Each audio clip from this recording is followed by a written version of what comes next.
Yes, hello, this is Ed in San Diego. And that's downtown San Diego in the background. And this show is called Curzon Comments. And this is, I think, number 8 in the series. And our special commentator and our partner in this is James Moss, who's a Brit, but living in New York really successfully on the East Side. And he's an expert in British property and very much into New York. New York, New York. Welcome, James Moss. Great to be back, and thank you for that terrific introduction. Much My, appreciated. And my yes, pleasure. London and New York, know them both very well. Cheers. Cheers.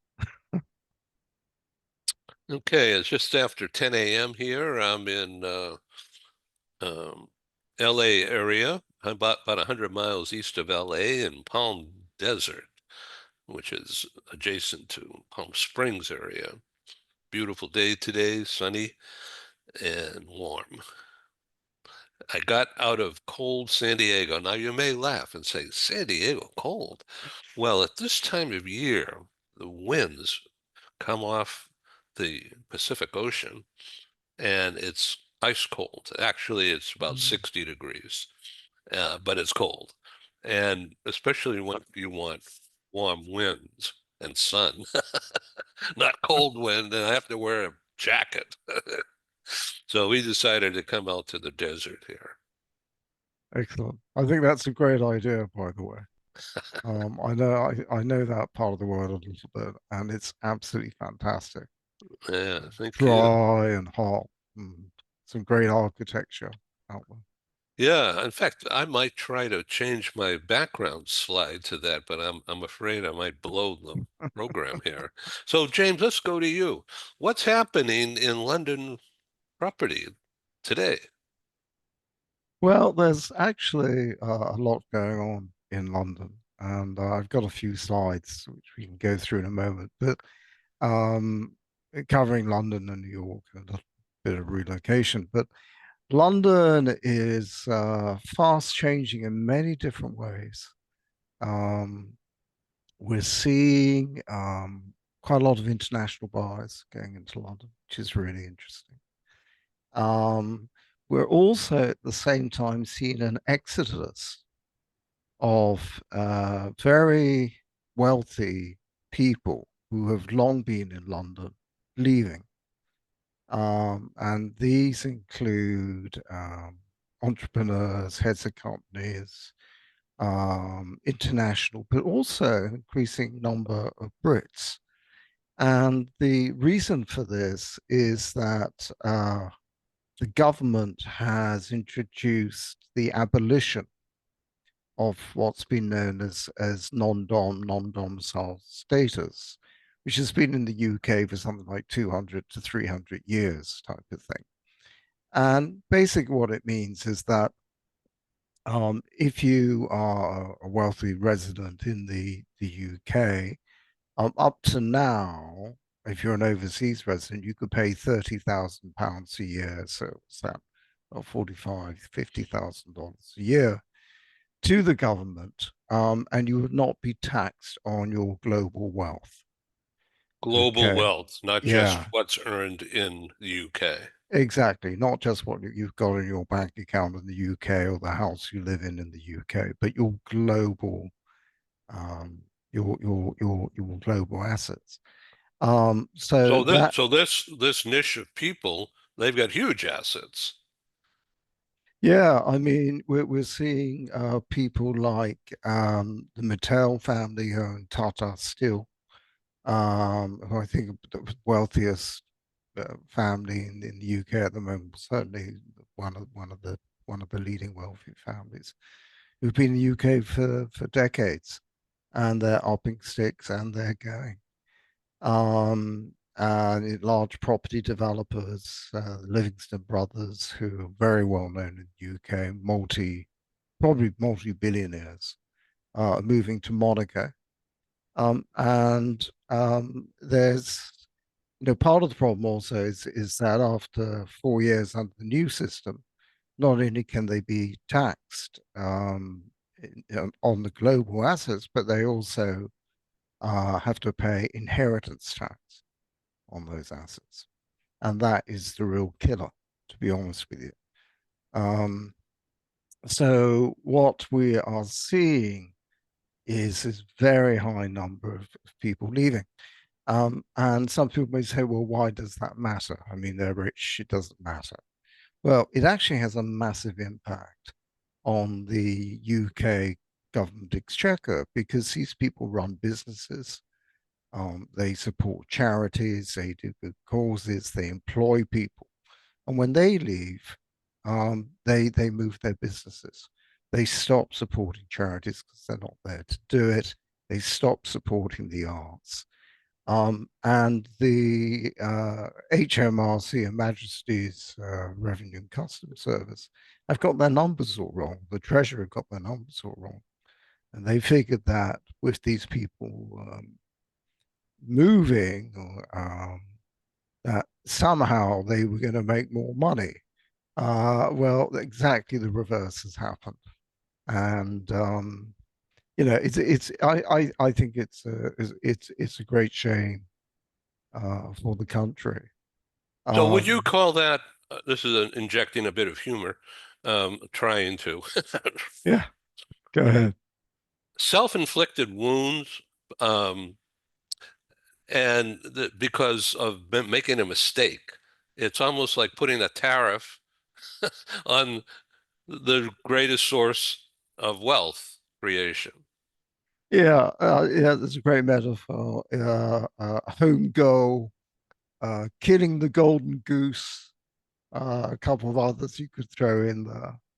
And yeah, it's unfortunately it's going to have a very big negative effect.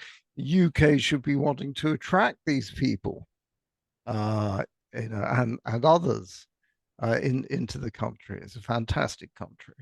London's a great city, like New York's a great city. And in fact, they're driving them away. So that's one side of sort of what's happening there. And then on the other side, we were seeing some terrific purchases going on in London with Americans. Americans are actually the largest buying group in London at the moment, and we're seeing some terrific transactions from some very smart people, you know, um, who own multiple homes. By the way, I mean it's not as though they're going to live there, but so it's an interesting picture. So some of the properties, and I know you have a slide or two or Yeah, yeah, three to show, which we'll get to in a minute, but some of the properties that are being sold are from these ultra rich people, and they're unloading and redeploying their assets.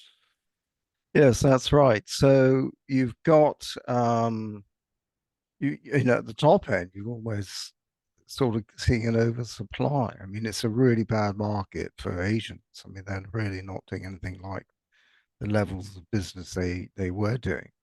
And of course, with more people leaving, there's more properties on the market, high-end properties on the market.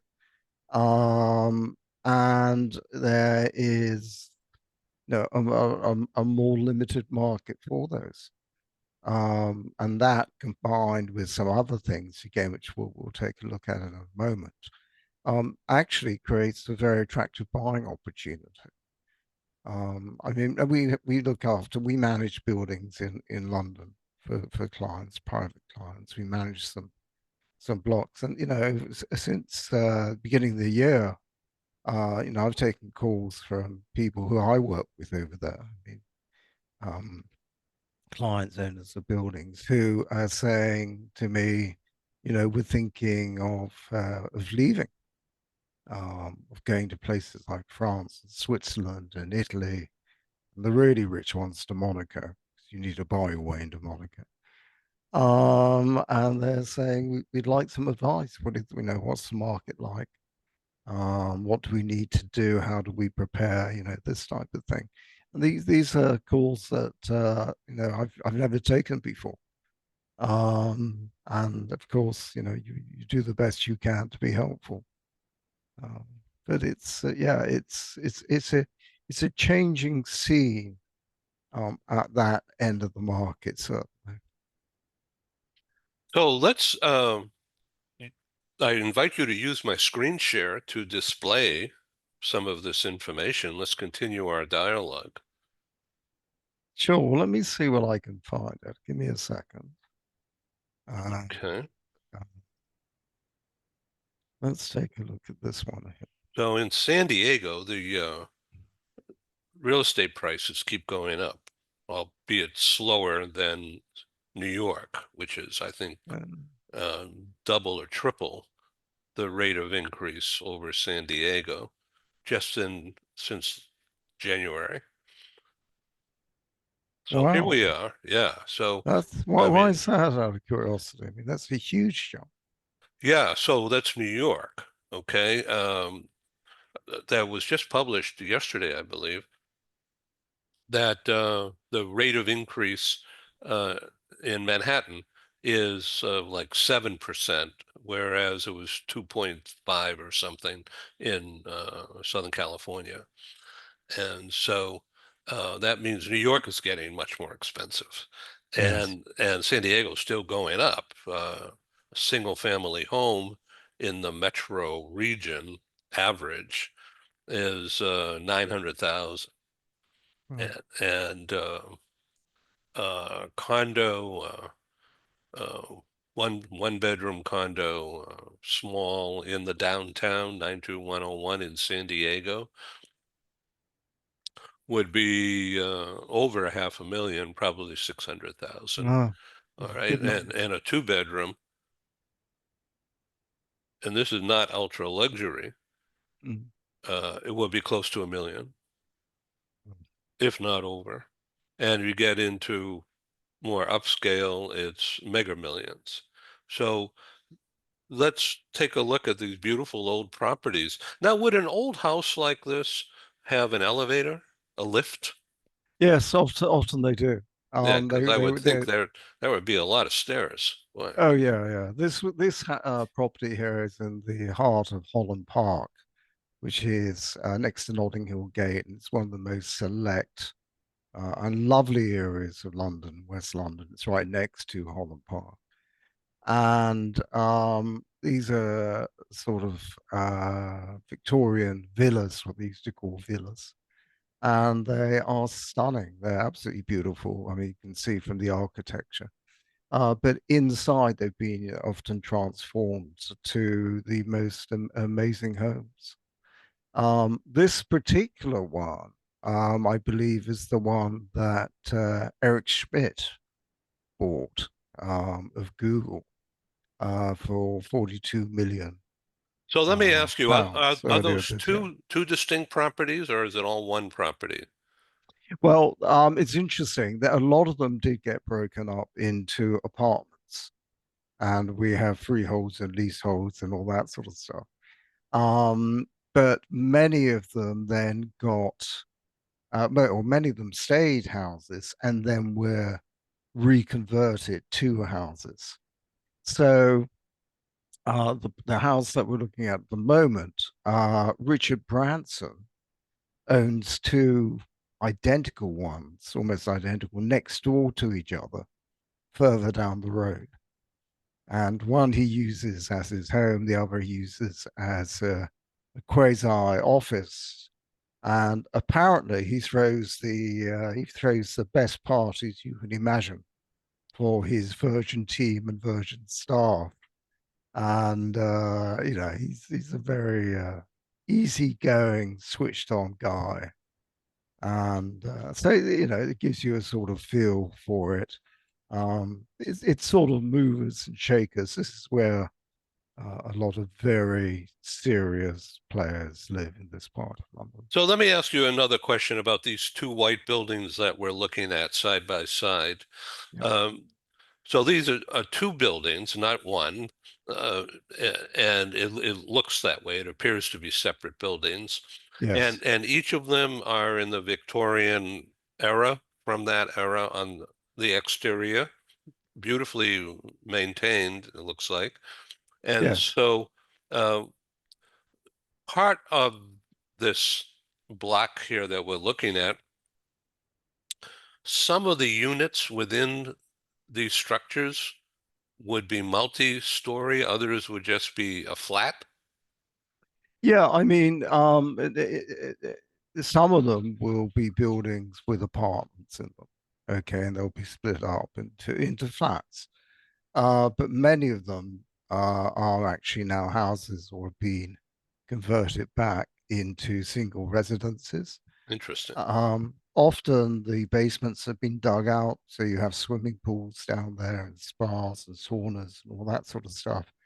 You'll have screening rooms, movie theaters. A lot of that went on in London. In fact, they tightened up on that a few years back because they found people were building double basements. And it was actually having an effect on the London water table. There was so much of this going on. And the local authority, uh, so the Kensington and the Royal Borough of Kensington and Chelsea and Westminster and a few of those other major ones, put some restrictions on, so you can only dig down one level rather than two or three. Isn't that Uh, interesting? Wow. yeah, yeah, yeah, All right. So Eric Schmidt bought one of these, one that looks like this, yeah, the whole exactly. the whole building. Oh, Yes, yeah, that's right. the whole thing. The interesting thing about that purchase is that obviously Eric Schmidt owns lots of homes and lots of properties all over the place. But he bought it to rent it out as a rental investment, Hmm. which was actually really smart. Um, I mean, one of the things that's happening in London and the luxury end of the market is that more and more people are renting at the moment, choosing to rent rather than to buy. So it's a sort of fairly new phenomena going on. And one of the reasons is the high levels of interest rates. People don't want to sort of get caught up in that. The other reason is very high levels of stamp duty, which is like sort of mansion taxes, if you like, I on see. purchase. And, they can be they can be as high as 19% for an offshore overseas buyer and so on. So those can make people a bit gun shy.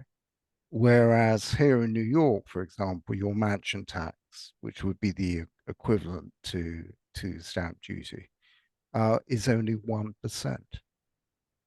So you sort of get these different dynamics driving the market at the moment.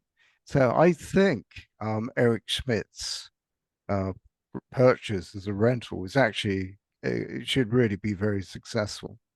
There are not a lot of properties and houses in this area of this type that you can rent, and there is a market.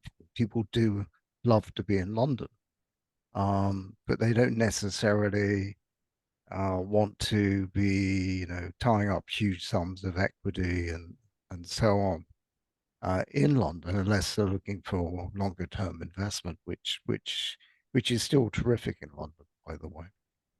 Um, so you've got this very healthy rental market, luxury rental market. Um, and that's just at the top end. The rental market in London is actually really strong right now because there's a shortage of stock as well.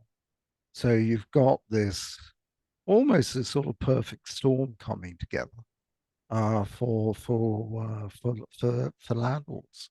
Less so for renters. It's getting more expensive. Okay, so this is really interesting. So uh, the dollar is down. Is the pound up? Yes, and the pound has actually rocketed up since the tariff announcements by the Trump administration. Since Brexit, the pound really sunk. Actually, it got really, really low. It didn't quite get parity with the dollar, but it wasn't that far off it. And that produced some really good buying opportunities for anyone in US dollars, which doesn't just mean Americans, it also means petrodollars. So you had a lot of Middle Eastern investment coming in, for example. But since Brexit, the average discount, currency discount for American buyers in or US dollar denominated buyers in London's been an average of about 18%. But I have actually seen it quite a bit higher than that. And at the moment, it's probably dropping a bit below that. Well, that's great. So what else do you have to show us? Okay, well, let's have a look at New York, if I can find the right button here to push. Here we go, bear with me. I'm impressed with your tech skills. No, seriously, I don't know how to do that. I don't know. So, Believe me, Ed, it's hit and miss sometimes. You know, you've got to find these little buttons. Anyway, it's always fun and interesting comparing what's going on in Manhattan and what's going on in central London. And you know, they're two very different cities, but they're still very connected in so many different ways. So let's, you know, without sort of going into too many specifics here, what we're seeing in New York, interestingly, is also a growth in the luxury rental market, just as you're having in London. And the medium rents, you can see there, for the top 10% of listings, was up 8.4% on this time last year, reaching an average of about $10,600 a month. And I can tell you there are a lot of listings much, much higher than that.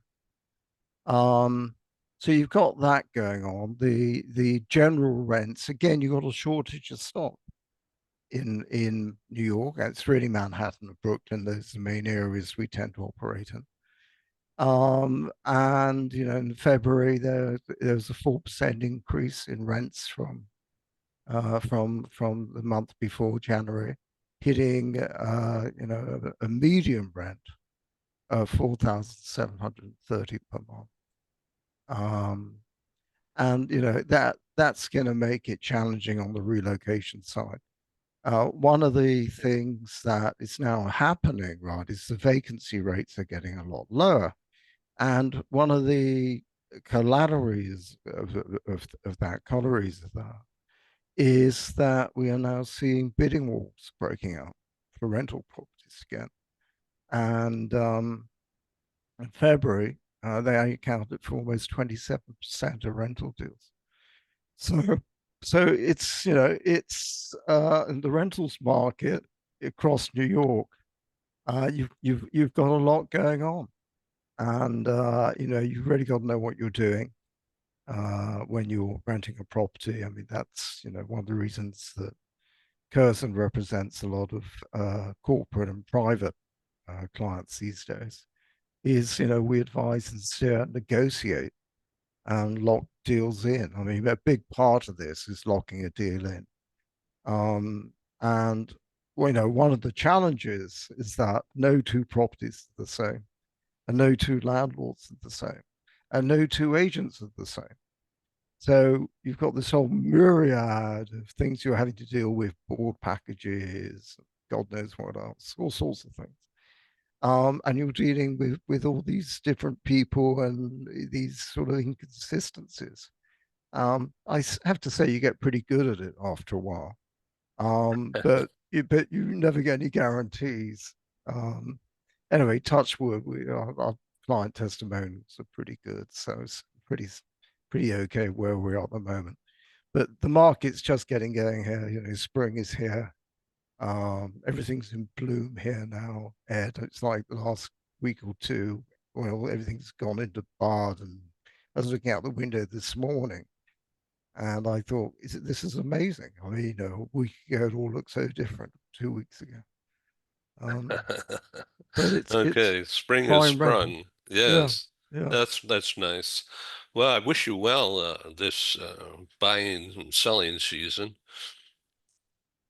Yeah, it's it's good. We're also just starting to roll out a property management service here in Manhattan, specifically for private clients. Um, and that's a really interesting market. A lot of people moving to Florida and so on. You have the whole tax situation here in New York. You spend so many days here, you end up paying New York city taxes. So it's a really really interesting market. We love it. It's a great city. When Absolutely you fantastic. say property management in Manhattan, what does that mean with on the private client grouping? But for us, it means really looking after their properties when they're not there. And that can manifest itself from fairly mundane things like cleaners and stuff like that to complete project management if they're sort of redecorating or remodeling, that type of thing. We know how to run those projects. We're really very experienced at that. And we have the tools of the trade, so to speak, to do that. We find that many architects don't really offer that service over here. They're architects are more inclined to produce plans and then pass them over to a contractor and then let the contractor get on with it with minimal supervision. And that's a problem. I mean, we do a lot of this in London. We do it for, British and international families. And we do it very successfully. And we're sort of, the eyes and ears and boots on the ground to make sure the job gets done properly, on time and on budget. And I think that's something that I think is something that New York could really do more with, frankly, more of. Um, and and it's again, it springs into other things that we do here in the city. Oh, it's very interesting. Okay, and do you have another slide? Yeah, they have one more. So I thought we'd have a quick look um, at what's happening with tariffs. I'm really thinking of relocation here. Okay. So can you see that, Ed? Yes, Good very good. slide there. Very clear. Okay. So um, we're absolutely apolitical here at CURZON. Um, and we follow very closely the impact that tariffs are having on US and international companies and how that is impacting their relocation programs. So what we're doing here is we're just having a look at a few of the factors, and just to pick out a couple of things. I mean, business relocation is really a challenge now. Um, higher tariffs in increase the cost of moving, and there's a lot of uncertainty around. Um, some companies are looking to avoid those tariffs, so they've got to figure out ways of doing that. Do they relocate their businesses? Do they relocate their people? So where do they do it? How do they do that? One of the interesting things I think is with the change in the supply chain shifts, which I think is really, really fascinating. And companies, international companies, Apple was a great example, where their phones are assembled, made in China and assembled in Asia, and then moved back to all sorts of places. I mean, they go across many borders many times. And what's very interesting, and you may have seen this in the paper the other day, is Apple now doing a big shift of their assembly to India. Um, and I think that's a really good example. You have these two wonderful expressions called friendshoring and nearshoring. So you're sort of, you're moving your supply chains to your friends where hopefully your tariffs are not going to apply or going to be a lot lower. Or nearshore, moving them nearer. So Um, a tariff is a tax, a tariff is exactly that. It right? is It's exactly a an tax. add-on. In other words, you're paying someone to be able to do something. Yeah, what you're doing is you're paying a tax to move your products or your goods into a certain country. Okay. So if you're a manufacturer in China and you want to ship, say, toys to the United States, uh, you have to pay a tax to the United States of an additional 145% or whatever it is. So when you have things like that going on, well, it almost makes it prohibitive to actually ship to those sorts of markets where it's so expensive. So one of the things that you may do in a situation like that is look to other markets where they don't have those level of tariffs. Um, so you can sort of get a feel for the impact. If you look at the sort of again looking at the macroeconomic effects of that, you'll find that companies, organizations, companies, and it's manufacturing we're talking about here and goods. We're not talking about services, just to be clear. Is that countries with lower tariffs and lower trade agreements tend to work more within themselves, or markets that exporters will divert their products to. And the EU is a great example of that. And there are others, but the EU, I think, is a particularly obvious one. So the other thing is of course, moving your manufacturing processes and factories into the country that you want to be supplying, and you don't want to be paying the tariffs for, which is the Trump administration stated strategy. And that is things like car manufacturers, for example, from Asia, will build factories and manufacturing facilities in the United States, and they will manufacture, In return for no taxes and they or exactly, some small amount. exactly, and this is the Trump administration's theory that will then create, jobs, more jobs for Americans and so on. Economic development. Yeah, and that's where they're coming from on that, and So I that's want to jump in and just say something, trying to inject some humor here into a very dry topic. So we could go to dinner at PJ Clark's, for instance, and a hamburger and fries and a beer might be 25, $30, right? As opposed to going to Jimmy B's bar down the street, and you can get the same kind of food, maybe not as good, but the same kind of food as a product, and it would be $17.50. Okay, and you could go to the 21 Club in Manhattan, and okay. it'd be $100. Yeah, yeah, yeah, yeah, indeed. I mean, and some of that will be, most of that will be local produce, but some of it won't. And of course, in more polished establishments that you are very used to roaming, Ed. Yes, you pay a bit of a premium for the pleasure, which which is absolutely fair enough. I think that's one of the nice things about the world. You can be doing that. Um, but yeah, but when you start looking at cars, for example, which is a good one, when you start looking at automobiles, and you're looking, you're looking for a truck, for example. I'm just putting out a truck at random.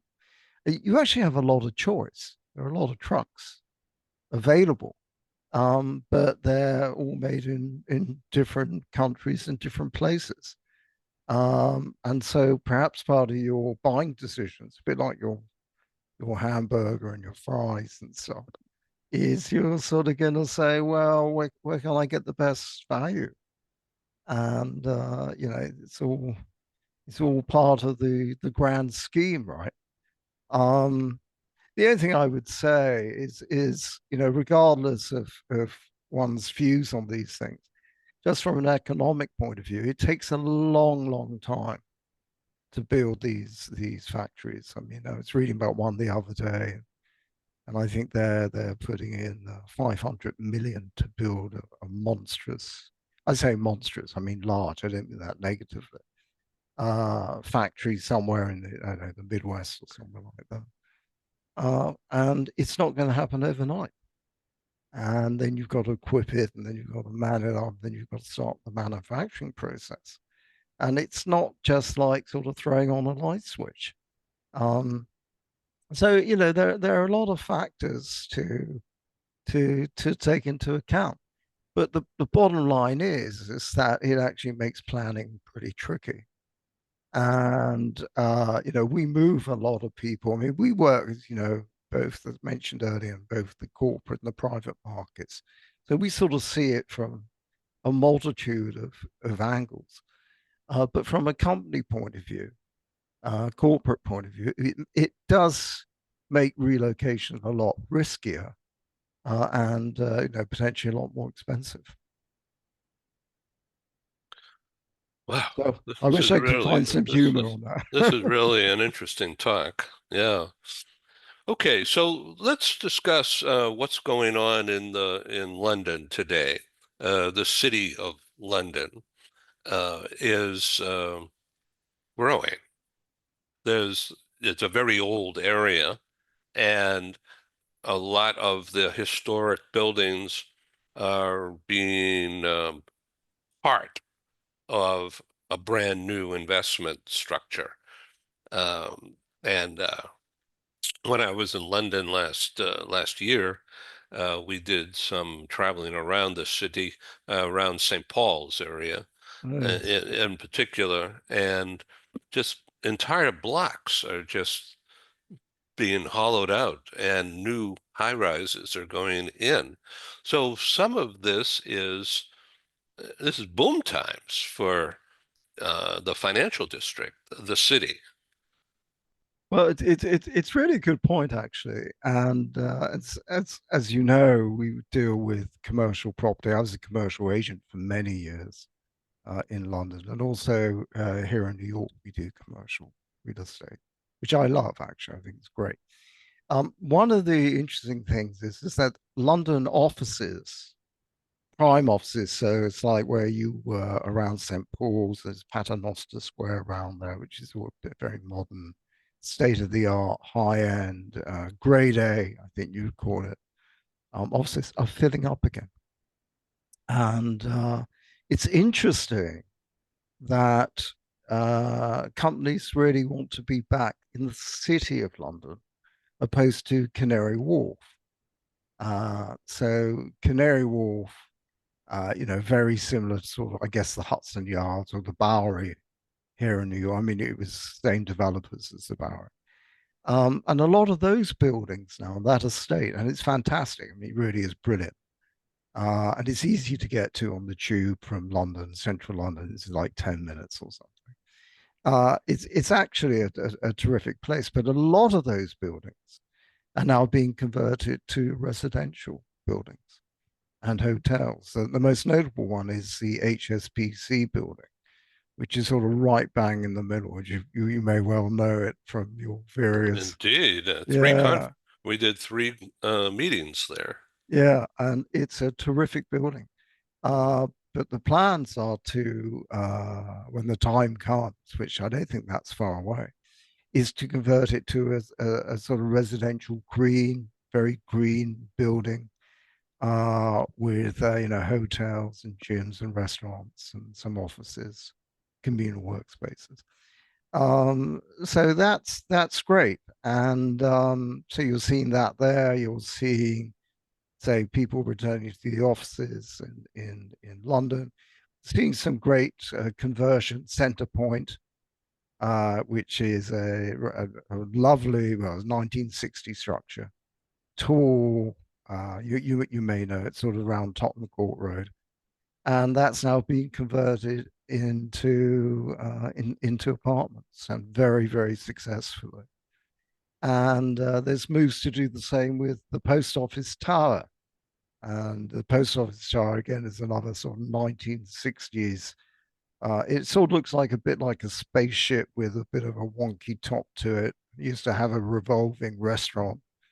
And anyway, there were plans afoot to sort of refurbish that and bring it back into use. I'm not sure how far they got with it.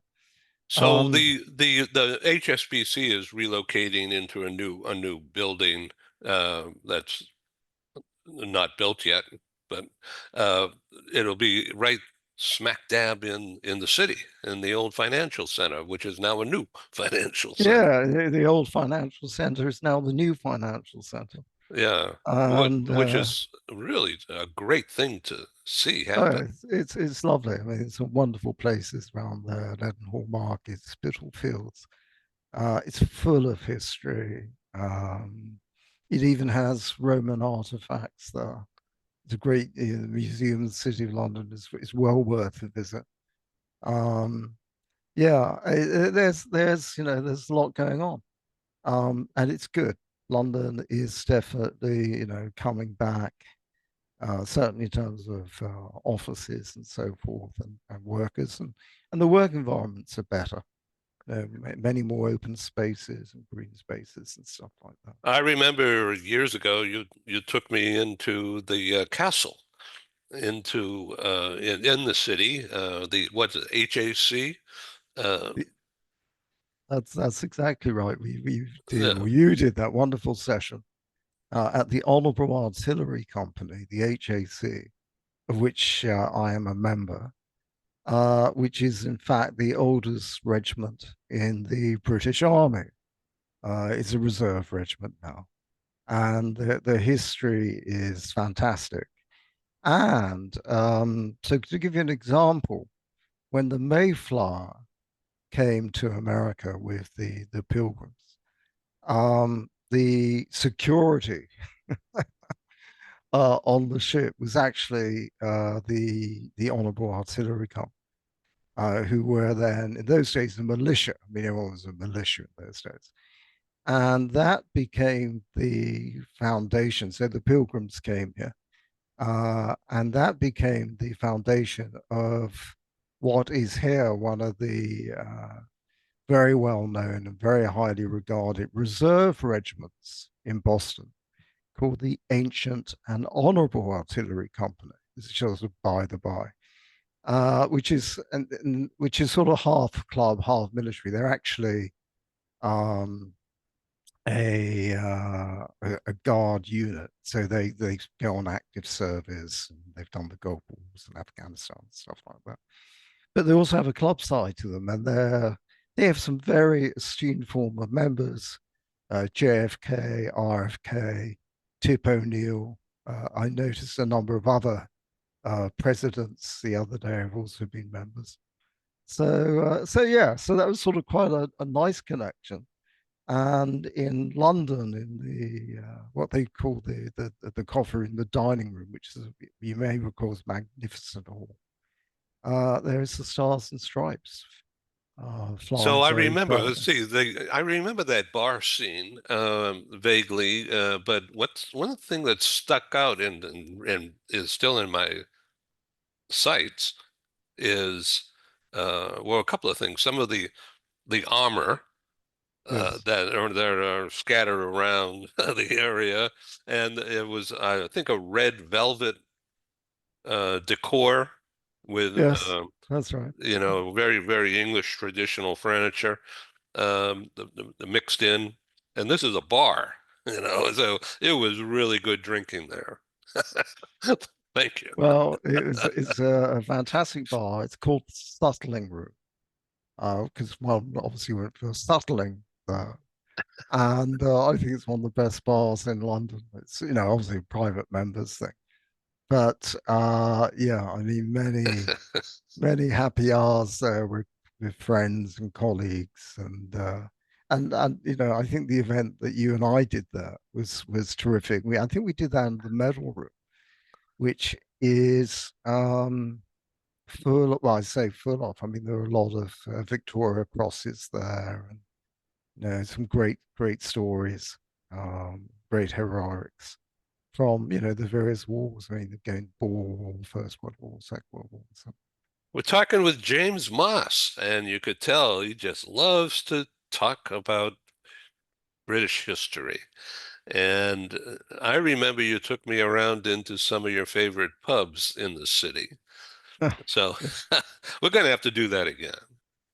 we must definitely do that. And you knew the best one. You knew the best one, which was, I want to say, the Eagle, which I actually hadn't been to before. Do you remember that? And it came from the nursery rhyme. I'm not very good on nursery rhymes anymore, but Pot Goes the Weasel. Do you remember this, Ed? And and Pop Goes the Weasel. I can't even decipher that at the moment, but it basically was a reference to I think it's the Eagle pub on the City Road, which you and I went and had a pint at. Well, we were in Uh, many. yeah, yeah, it was lovely. It was lovely. It was great. But I'm reading, interestingly, just to throw this in, I'm reading lots of American history right now, particularly going back to the origins of the United, well, before the United States. We're going back to like the 1600s and so on. And the first arrivals and the government set up in Virginia and New York and places like that. But it's written from the point of view of the people on the ground, not the heroes, but the regular sort of people. So the sort of regular workers, the servants, slaves. Um, and, it's absolutely fascinating.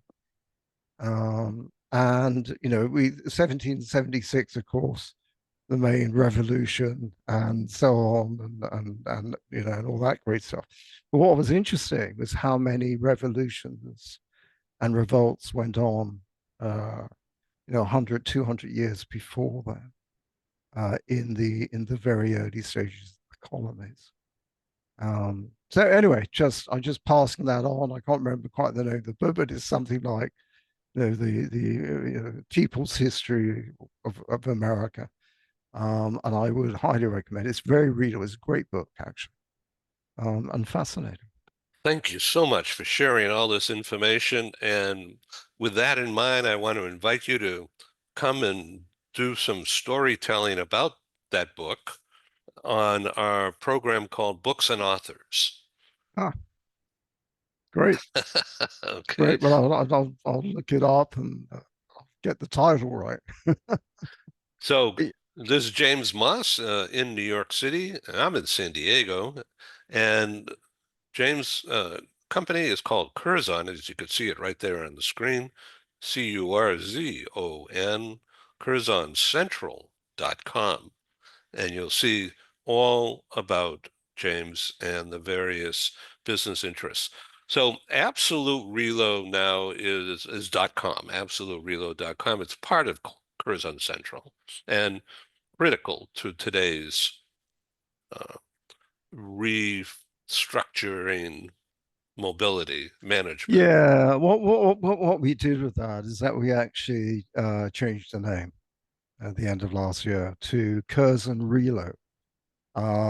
So Absolute Relo it's now new Curzon Relo, which is very technology driven and very real estate driven. Um, Really, in New York, in London, and of course, our global relocation reach. But we now have everything under one brand. CURZON, which makes life so much more manageable, um, and gives us more options, a crossover between what we do with our private landlords and our relocation assignees and people we work with and the private people we work with is great because we see it from everyone's point of view. So we know how to we read markets, we know how to structure deals, we know how to guide landlords to get the right properties for would-be sort of tenants. We know how to guide assignees to find properties and to negotiate the best deals because we know the hot points, the tipping points, if you like. So everyone gets a great outcome. And it's unusual. You tend to get people just do relocation or just do real estate or just do residential. And we're sort of much more direct than that. We're sort of a bit more diversified than that. And the sort of the sum of the whole is greater than the sum of the parts, if you like. This has been delightful, and I'm really glad of the clarifications about what you're doing. CurzonCentral.com. It's all there. Old-fashioned, hands-on customer care combined with the latest Yeah, technology. So absolutely. it's very unique. Absolutely. Thank you for It's being on the show. yeah, been fantastic, Ed. Thank you very much. Thank you. Okay, this is Ed signing off. I'm in Southern California, 100 miles east of LA, about 3.5 hour drive north of San Diego. Can't beat it. Thank you. Excellent.